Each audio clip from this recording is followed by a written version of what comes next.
Igorogota Fashunga Nyamwiza Wokuvu Kimirimo Yungami Wachu Yesu Yakore Igorogota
Unaweza na wewe kumchezea Mungu wako kidogo.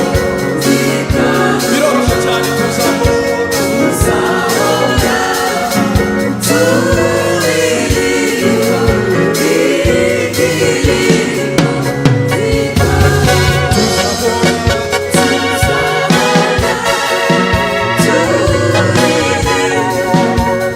Okay.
Samuel.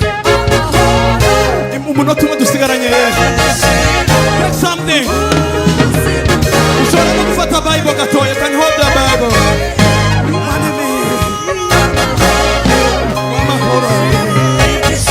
Have something in your hand. One day man. One day man.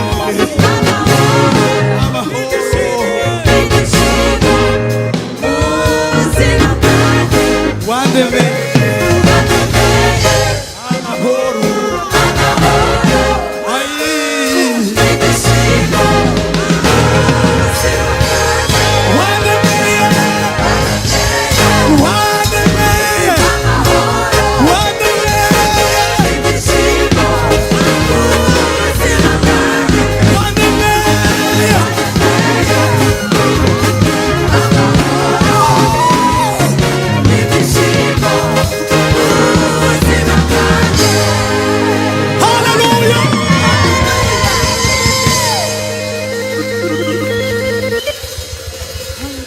This is my brother. This is my brother. Det här är min broder. Uyu mugabo asigaye afite amahoro adasanzwe. Den här mannen har en otrolig frid. Twigeze mu kwa kabiri twari dufite igiterane nk'iki. I februari så hade vi en konferens som är väldigt lik denna. Imana iratubwira ngo uyu mugabo. Ja, förra året. Imana iratubwira ngo uyu mugabo uyu. Och Gud sa till oss att den här mannen här, Fabrice, azakorera Imana. han kommer att tjäna Gud.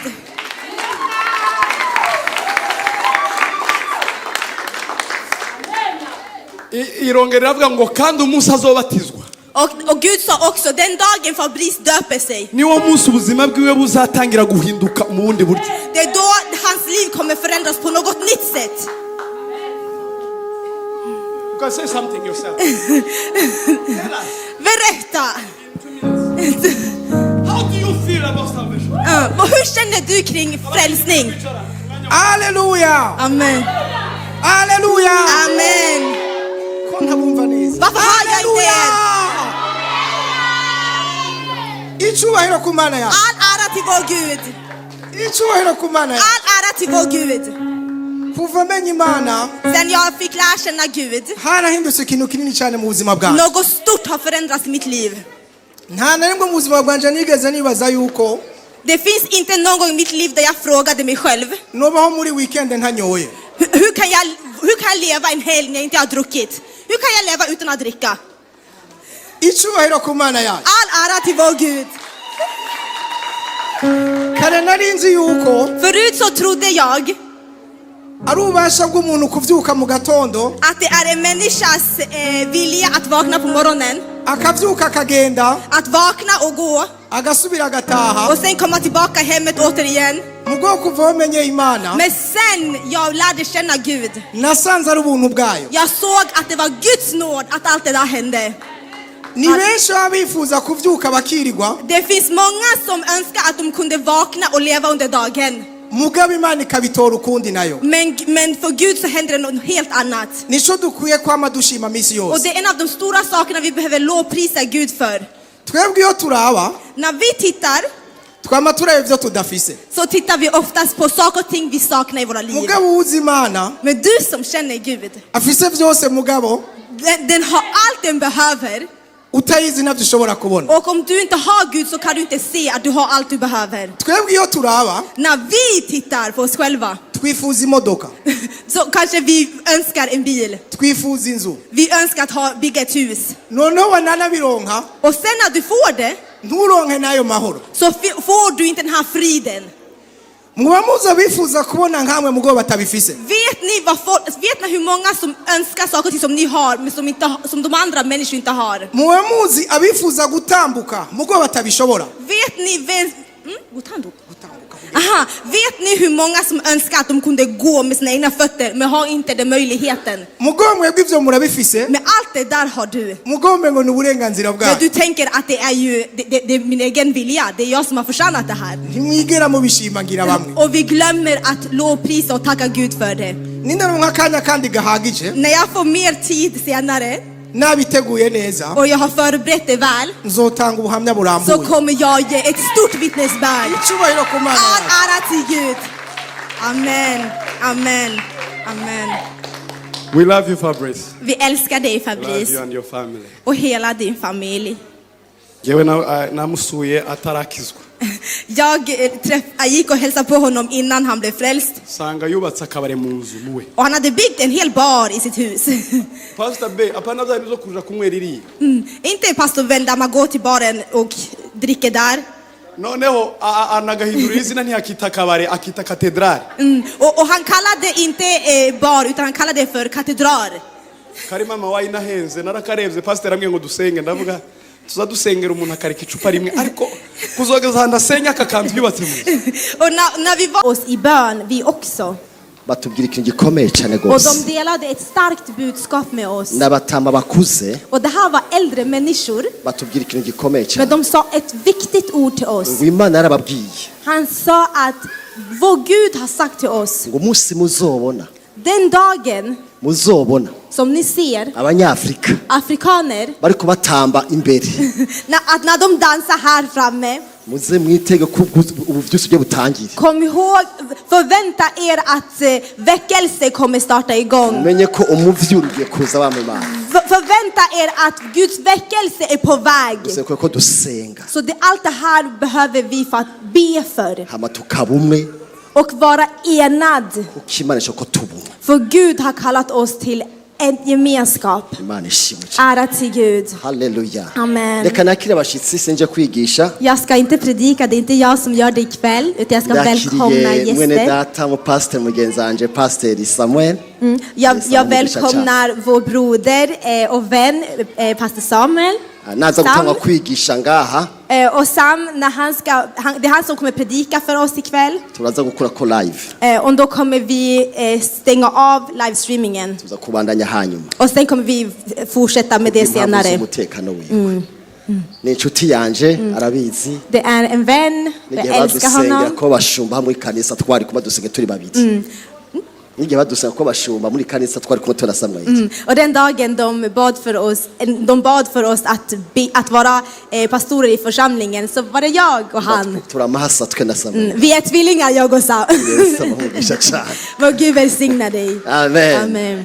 yes ndakiriye bishobotse duhaguruke twese Innan vi fortsätter, amafoto kuri mu pastor wacu ntidufotora. Ariko ari igihe ntidufotora.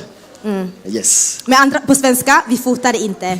muhagurutse byo byiza cyane gose Om vi reser oss upp tillsammans, hama tukakira abashitsi bacu så ska vi välkomna våra stora gäster.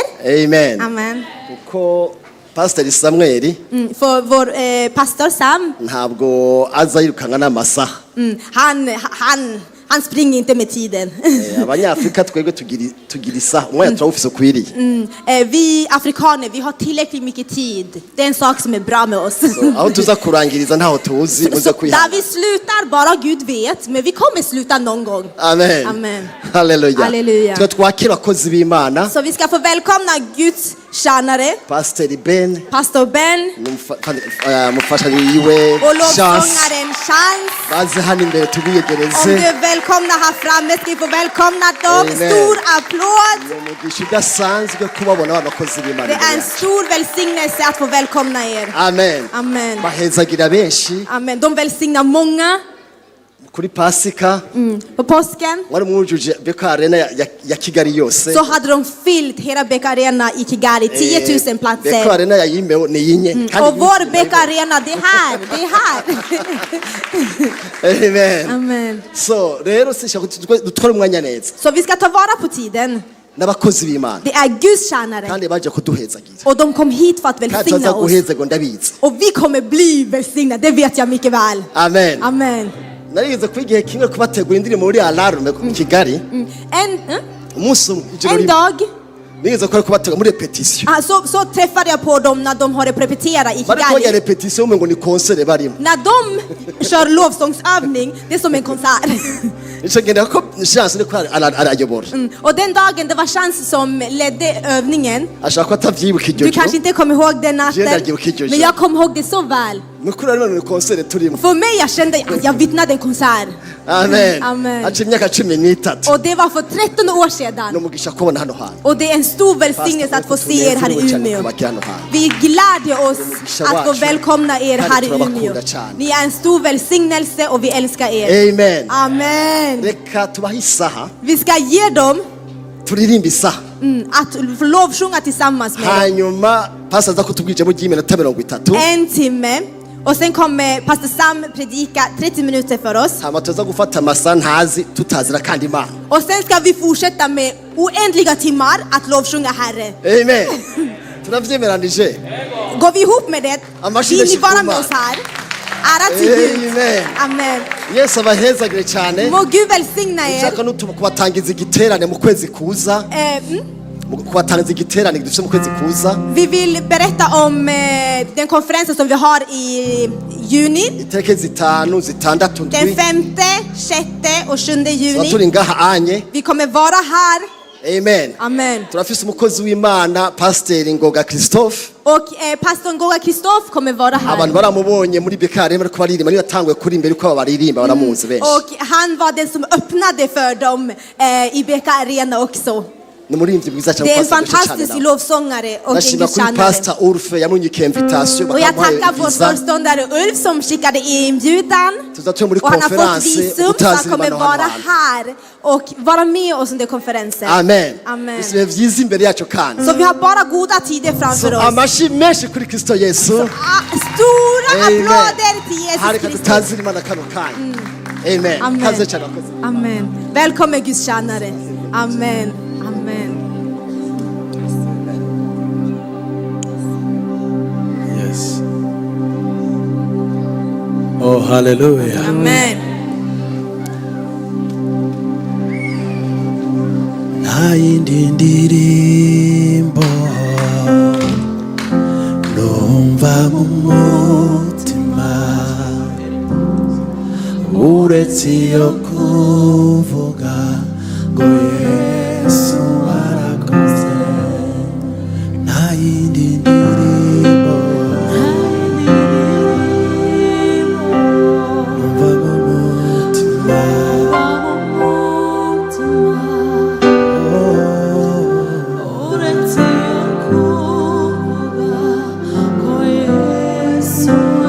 Twaririmbana nawe. Nta yindi ndirimbo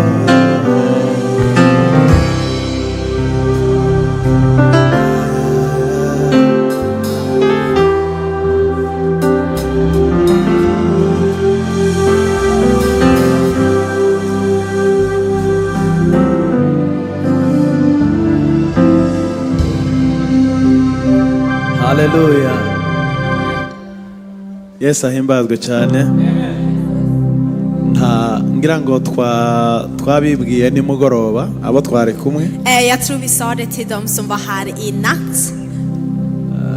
I think we don't need to introduce ourselves again. Så jag tror inte vi behöver presentera oss själv igen. Gusa we thank God that we are here tonight. Men det vi kan bara säga, vi tackar Gud att vi är här i natt. And thank Ikväll. you for welcoming us. Och tack för att ni har välkomnat oss. It's a blessing to see all of you. Det är en välsignelse att se er alla. And we are here just for the glory of Jesus.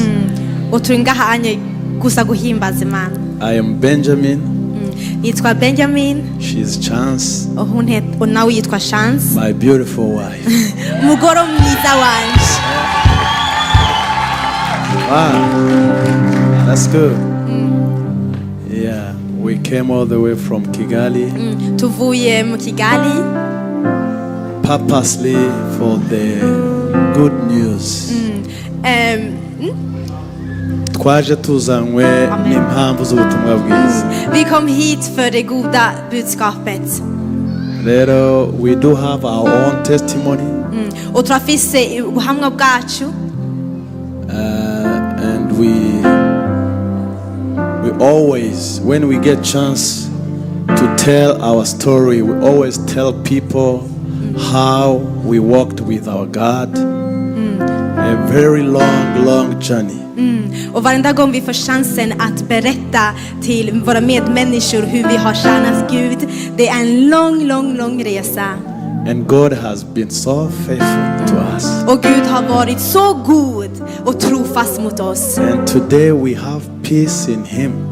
Och idag har vi frid i honom. We always rejoice when we are in the house of the Lord. Och vi glädjer oss alltid när vi är i Guds hus. And when it comes to praise, Och när det kommer till att lovprisa, we can't hold ourselves. We så can't hold kan vi ourselves. inte hålla oss tillbaka. We just praise our God freely. Vi We are free prisar vår indeed. Gud frimodigt, för vi är fria. So my fellow singers, please come forward. Så lovsångsteamet, varmt välkommen fram. Can you?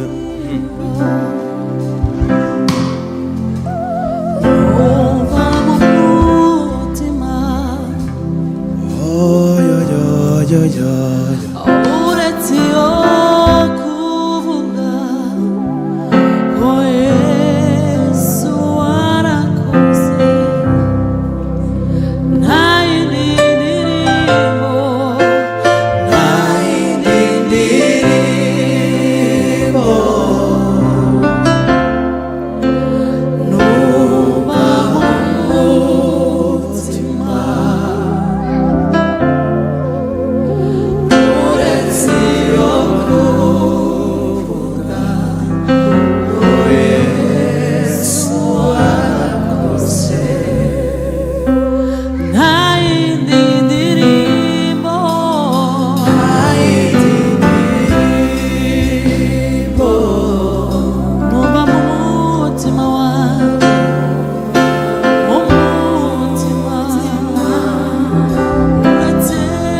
Bowing here,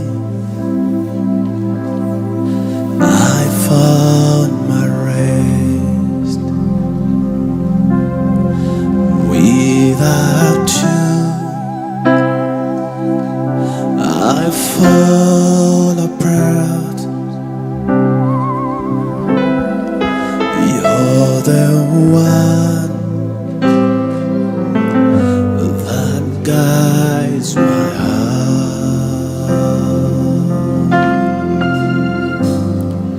Lord, I need you. Oh, I need you. Every hour I need you. My one defense, my righteousness. Oh God, how I need. Sing with me. Lord, I need you. Lord, I need you. Oh, I need you. Every hour, every hour, I need you. My one defense, my righteousness. Oh God, how I need you.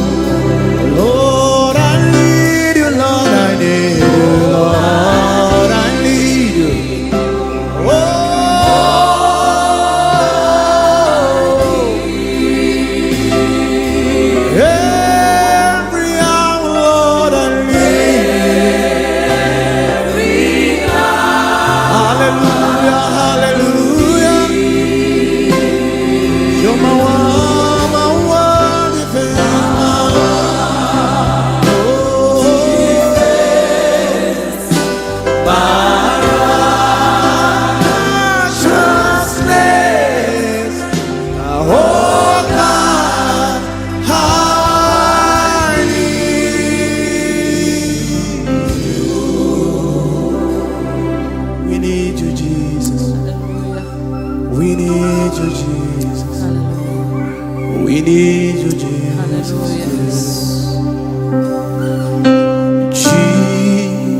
Jesus paid it all to Him I owe. Since I had left the crimson stain, He washes white as snow. Jesus paid all. Jesus paid it all to Him, my own. The sins had left, had left the crimson stain. He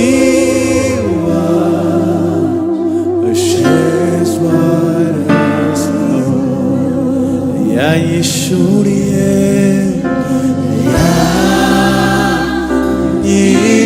Yeshua, amyenda yose,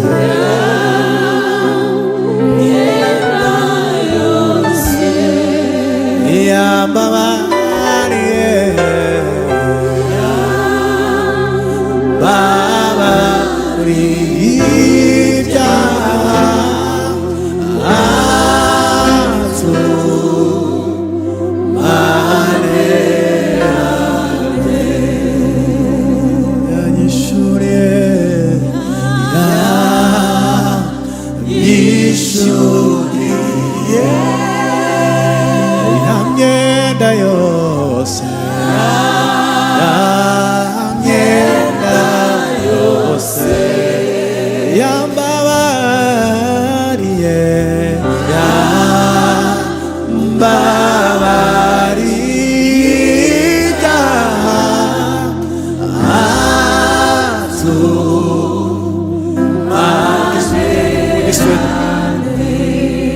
Mogistwe dot kumve, he? Jesus hayota. Yego, yego, yego, yego. Praise the Lord. Woo! Lost as made from sinners found. Hallelujah. Make this song. One more time, da da da. Jesus hayota.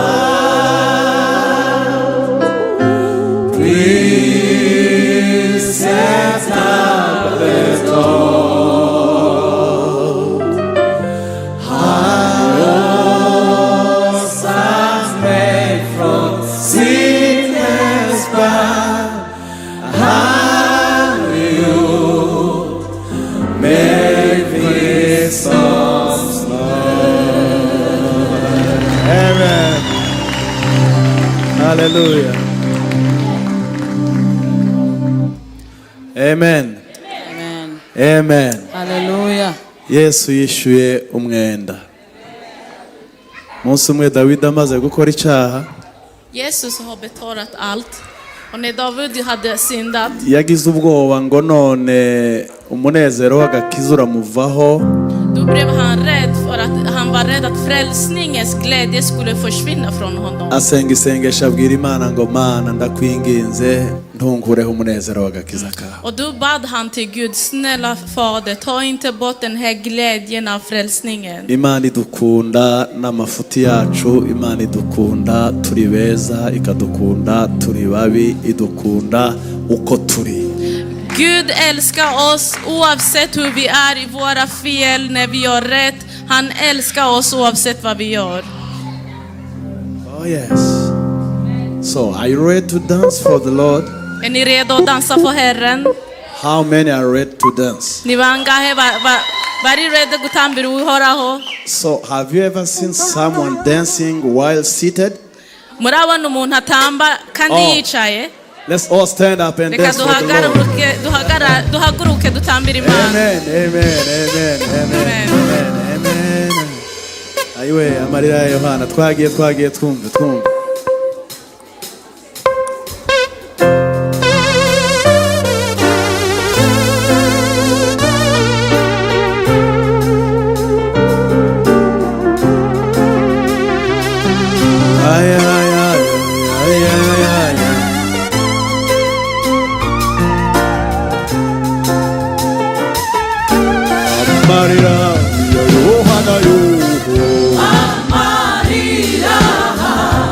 Amarira ya Yohana yo. Amarira ya Yohana yo. Yabonye igisubizo.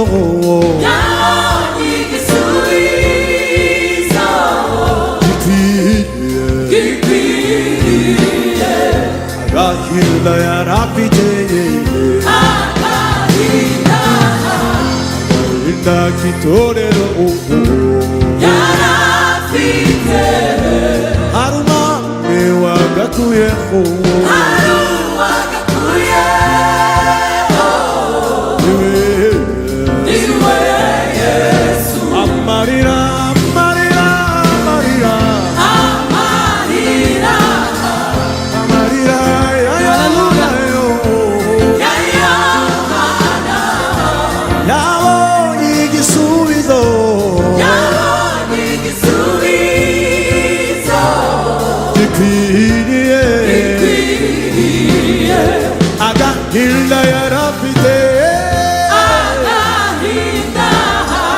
Agahilda kitorero yarafite haruma mi wagakuyeho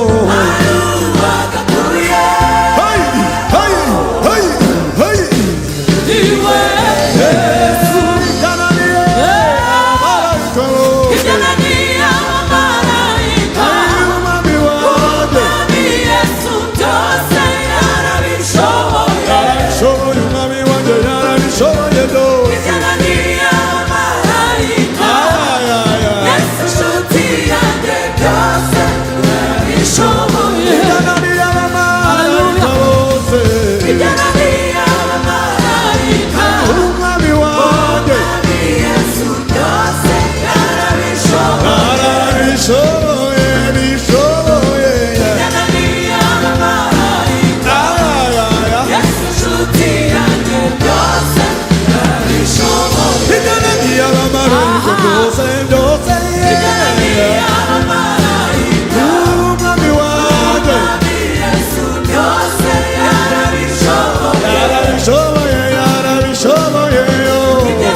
Israel, let's go.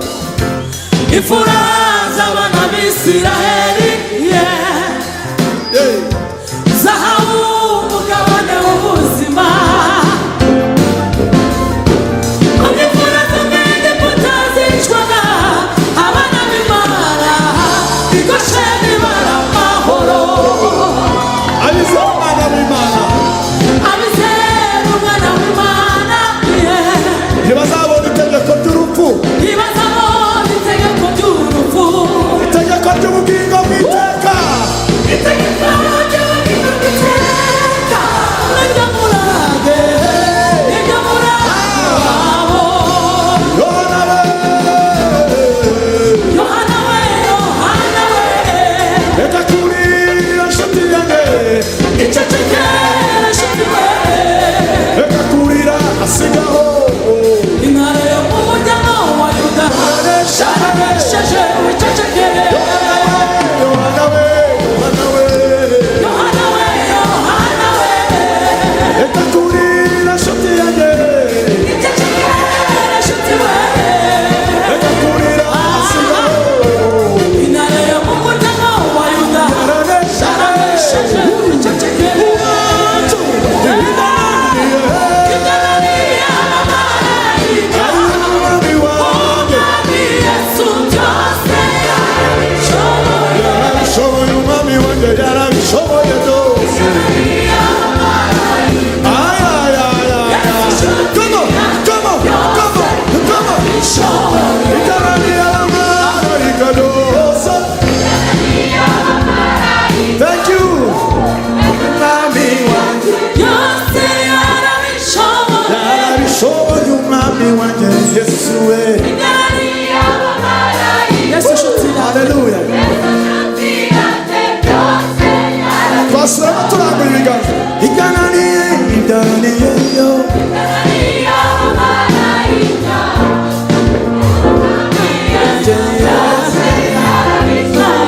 Yesu we.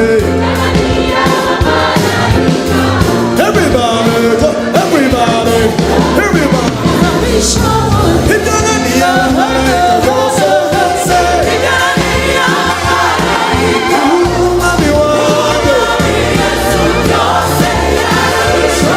Yarabishoboye umwami wanjye yarabishoboye.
Hallelujah.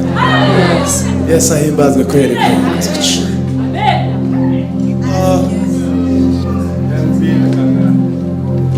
Bara en grej. Om du har bilen MFH 092, flytta din bil. Ofisi motoka MFH 092, flytta din bil. Flytta din bil. Tack så mycket.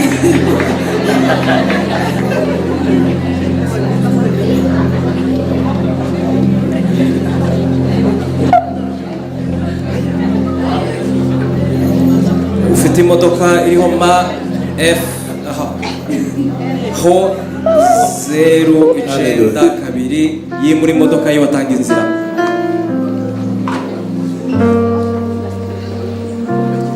Haleluya.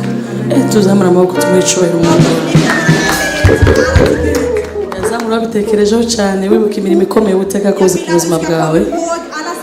Som Herre har gjort över ditt liv. Mana ndagushimiye n'ukuntu ushoboye ndagushimiye ngo wacubahiro Mana. Jag ger dig all ära. Nubwo amagambo yawe ataba menshi ariko ushimira Imana ko byurura amahoro. Om dina ord är inte många, tacka honom att du lever. Halleluja! Halleluja! Kinda barushinda umwe mongera kandi muzamure cyane. En gång till, lyft era händer högt upp i tak. Halleluja! Halleluja! Tjena halleluja! Halleluja! Mongera halleluja! Halleluja!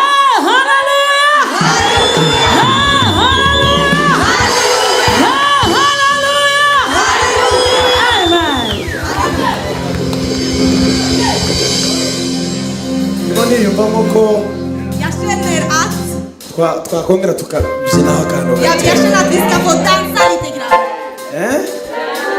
N'umukuru wo muri twebwe Även du som äldst här, rör på dig lite grann.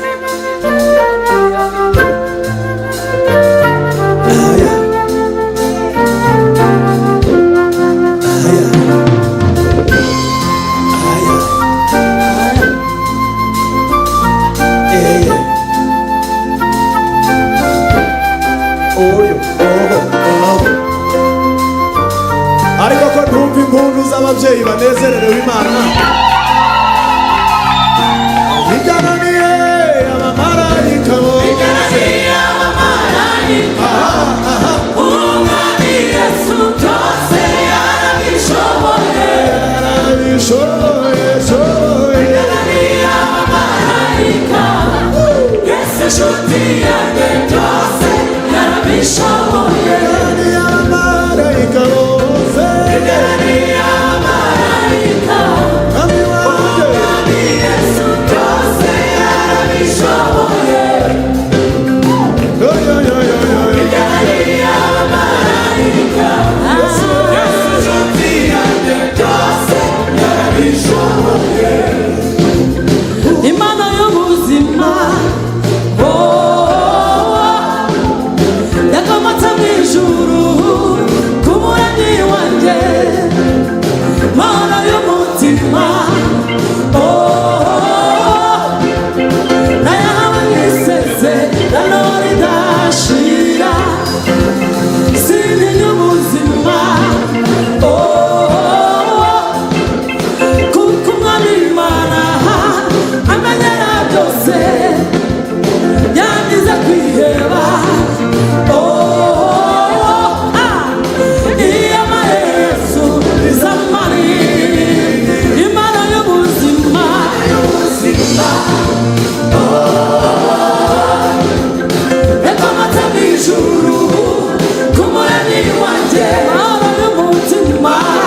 turagara ugaturagara hejuru umuntu uvuye ibwami ugabana. Reka tuyikore ndayumvisha iraje. Bwana Yesu asifiwe.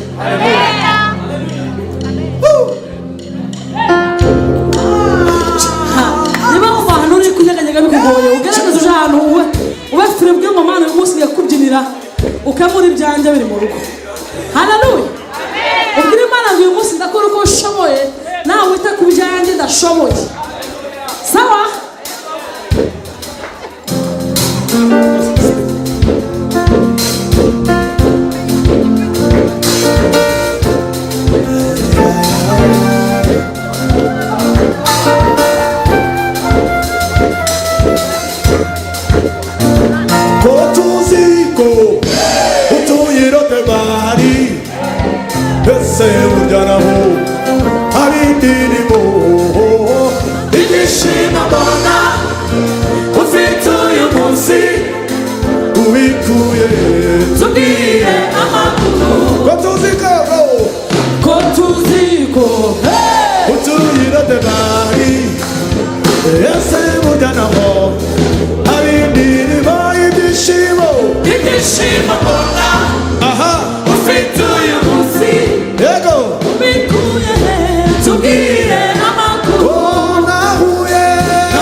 Hallelujah. Harabanezero ngo tuve ngo hallelujah. Hallelujah.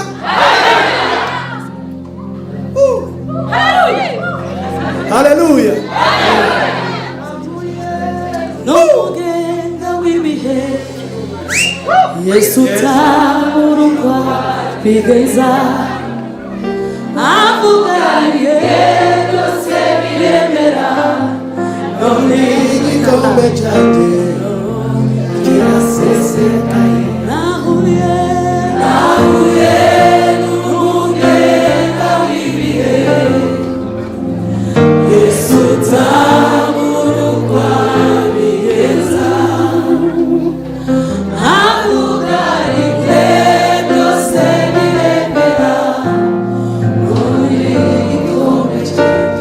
yavuze ntawavuguruza nahuye n'umugenda w'ibihe Yesu tamurukwa avugariye byose biremera muri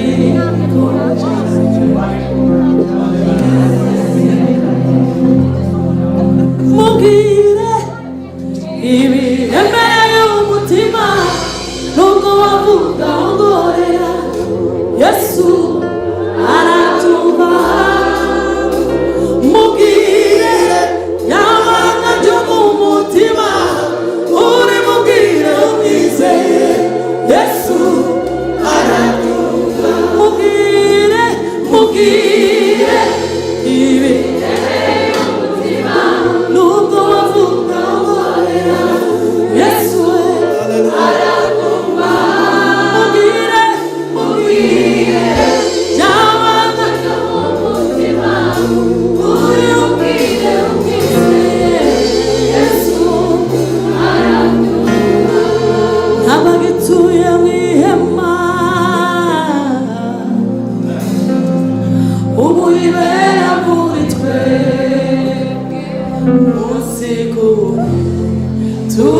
tugendana n'uyu munsi niyo turi kumwe ijuru n'intebe yayo ijuru n'intebe yayo isi ntiwiramiriza iturira nihurikira niyo mara niyo turi mubwire ibiremereye umutima nubwo wavuga ongorera Yesu aratumva mubwire byabanga byo mu mutima uri mubwire umwizeye Yesu zamura ibiganza byacu mubwire ibiremereye umutima nubwo wavuga ongorera Yesu aratumva mubwire byabanga byo mu mutima uri mubwire umwizeye Yesu aratumva nahuye n'umugenda w'ibihe Yesu tamurukwa bigeza avugariye byose biremera none igikombe cyanjye kirasesekaye igikombe cyanjye haleluya kirasesekaye amajwi yabo igikombe cyanjye kirasesekaye igikombe cyanjye bari bamugisha ukuri nahuye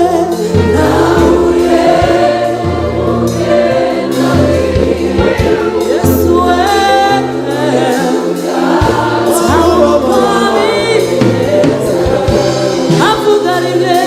avugariye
abashitsi Våra gäster.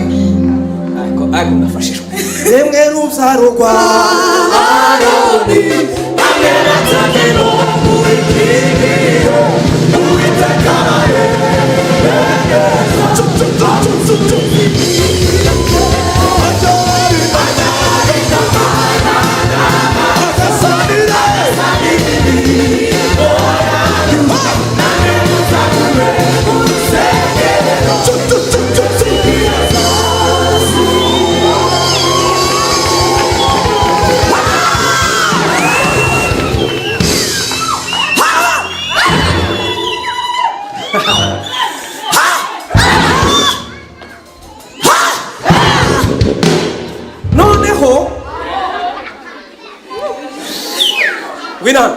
Vino Shaka Boneri.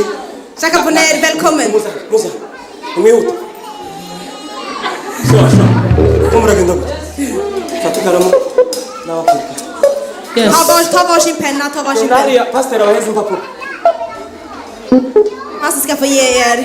Yengeru zarogwa Aroni amera takeno muri kigiyo uitakaraye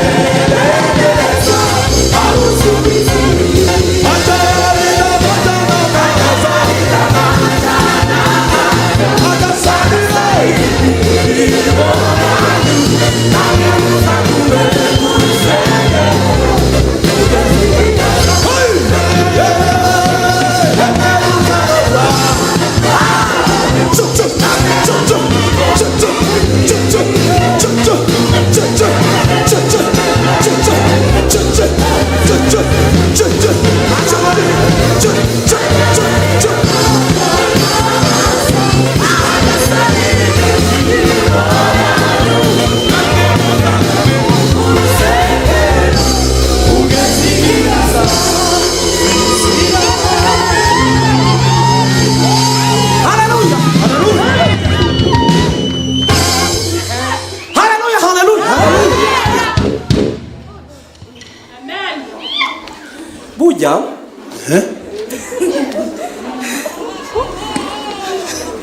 umuzi ko fata kuri piano burya no kuvuga ngo Sadar.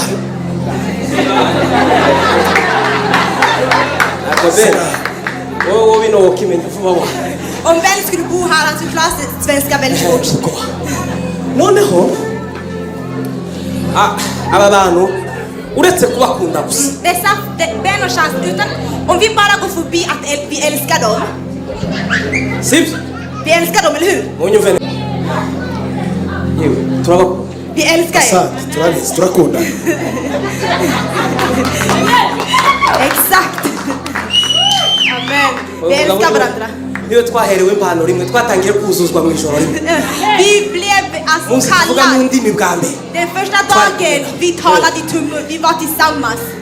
Kaka yaradusengeye ahantu kuri akazi ko hirya atwigisha kwandika amandiko atwigisha kwandika amandiko och han lärde oss att skriva också. Nibwo twatangiye kunezerwa je nawe twe babiri. Det var då vi började bli så glada vi var. Har ukundi kuntu je mukunda bikabisha. Men det finns en annan, alltså till en annan del som jag älskar honom otroligt mycket. Chans. Niwe mukondiktrice wanje. Det är hon som är liksom min huvudledare i lovsångare. Allt det här som jag sjunger.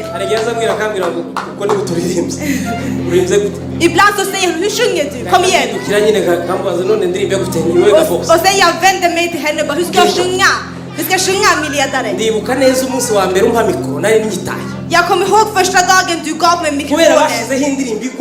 Jag var så förtvivlad och de hade lagt en lovsång som var svår.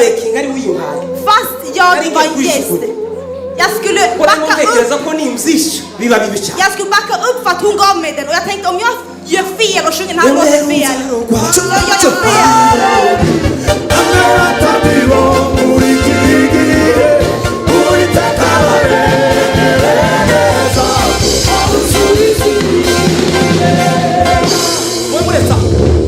Aho niho nashaka. Det var där jag ville. Uiteka barebe neza bagire gute? Abuzuriza ibigega.